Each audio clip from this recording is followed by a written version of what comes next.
Ontem teve pancadaria generalizada ao fim do jogo, Botafogo e Cienciano com a classificação da equipe peruana às quartas de final da Copa Sul-Americana.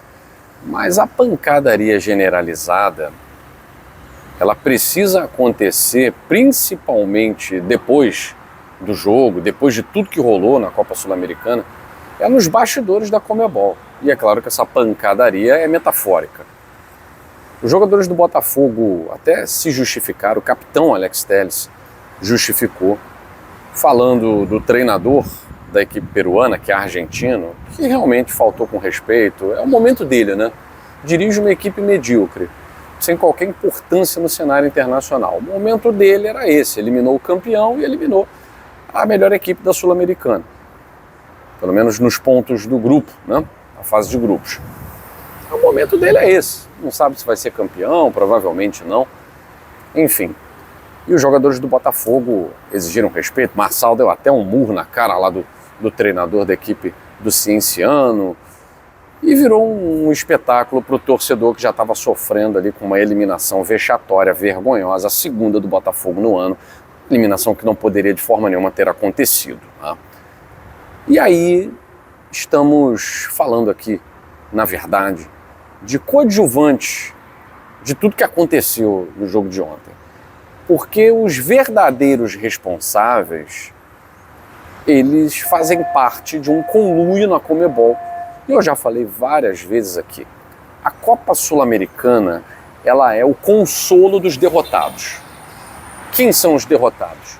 Todos os outros clubes que não são os brasileiros. A Copa Sul-Americana, ela não pode ser vencida por um clube brasileiro. Se na Libertadores da América eles não conseguem controlar as conquistas seguidas, e esse ano provavelmente teremos um brasileiro campeão, provavelmente, quase todos se classificaram, à exceção do Mirassol, Corinthians com um a menos, Flamengo e Cruzeiro num confronto entre brasileiros, Palmeiras que tinha empatado em casa venceu fora, Fluminense, mesmo com o Marcão de interino, conseguiu eliminar o Rivadavia, só o Mirassol acabou ficando fora para a LDU. Mas a Libertadores da América, ela tem ali Flamengo de um lado, Palmeiras de outro. Quem seriam essas outras vias? Uma zebraça, um Platense, sei lá, Estudiantes de La Plata, que se reforçou, pode ser uma outra via, está no lado do Flamengo. Mas enfim, muito improvável, né, que isso aconteça. A final deve até ocorrer entre clubes brasileiros, é o que tudo indica. E a Copa Sul-Americana, ela é o consolo dos fracassados, é o consolo dos medíocres. Então, toda essa aparelhagem da arbitragem que a gente pôde ver no jogo Botafogo e Cienciano, o Botafogo era o clube que poderia vencer essa Copa Sul-Americana. O cruzamento era muito favorável para o Botafogo. E é claro que a arbitragem não é a responsável pelo 6-1 no Peru. Não sejamos aqui ingênuos, porque o time do Botafogo, muito mal comandado pelo Franklin Carvalho, tomou um vareio, foi humilhado na altitude do Peru e foi uma derrota que nenhum outro clube brasileiro teve. Então não dá para botar na conta só da altitude e da arbitragem. Mas é inegável que a validação de um gol de mão com VAR e tudo, isso é uma aparelhagem do sistema para desfavorecer os clubes brasileiros na Conmebol Sul-Americana. Está claro, está claro. Os outros clubes que se classificaram são clubes que podem ser eliminados por qualquer outro. Atlético Mineiro, São Paulo.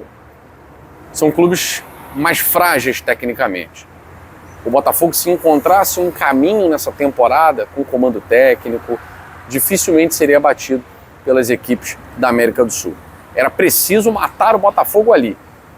E o Cienciano soube fazer valer a altitude, o Botafogo não soube marcar, não soube se defender,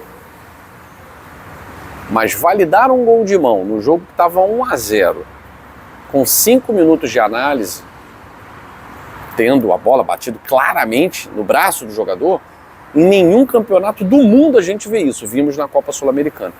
Porque ali está a várzea da arbitragem da Conmebol. Ali está o lixo da arbitragem da Conmebol. E diante da várzea, do lixo, tudo é possível. Tudo é possível. Até o roubo mais descarado. Depois daquele gol, o Botafogo se desencontrou completamente.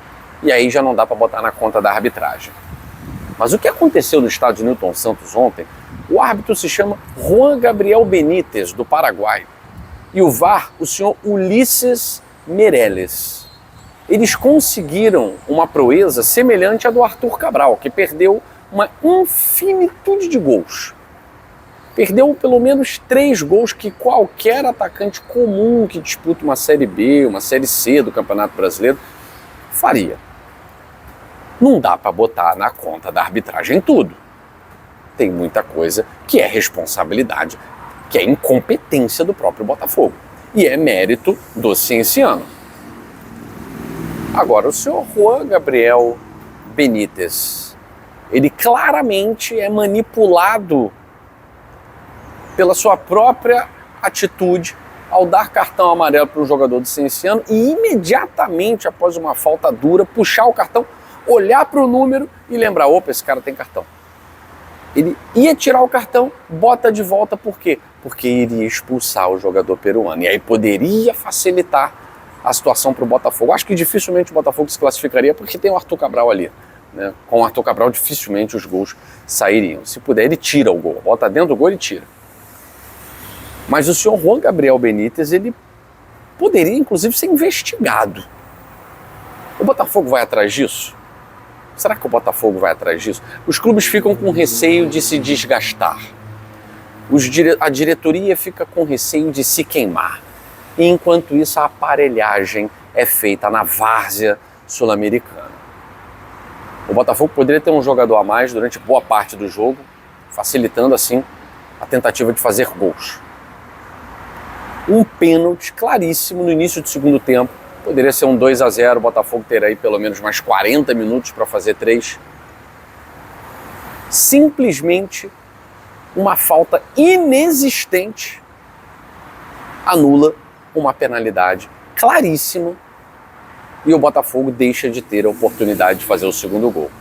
A rapidez com que o VAR analisou o segundo gol do Botafogo, que toca realmente na mão do jogador que faz o gol, mas os 5 segundos foram impressionantes diante dos 5 minutos em que eles buscaram manipular as imagens para validar o gol do Cienciano em Cusco. A questão é, a pancadaria até tem que acontecer mesmo, mas essa pancadaria tem que ser simbólica, tem que ser metafórica. E não é no treinador do Cienciano, que é um Zé Ninguém. É em quem manipula, em quem dá as ordens lá dos seus gabinetes para que o seu Ulisses Meirelles anule um pênalti claríssimo do Botafogo e para que o senhor Juan Gabriel Benítez deixe de dar um segundo amarelo com a mão no bolso para poder não facilitar para o Botafogo. A Conmebol transformou a Copa Sul-Americana no reduto dos times fracassados da América do Sul, porque o Brasil domina, porque os clubes brasileiros são infinitamente superiores, têm finanças infinitamente superiores. E eles não podem ser punidos por isso. Os clubes brasileiros não podem ser punidos por uma questão econômica. E não podem ser punidos porque os seus clubes sabem fazer mais gestão, melhor gestão do que os outros. Agora, eu duvido que a diretoria do Botafogo vá fazer alguma coisa. O medo de retaliação é muito forte. Enquanto isso, é o torcedor que sofre.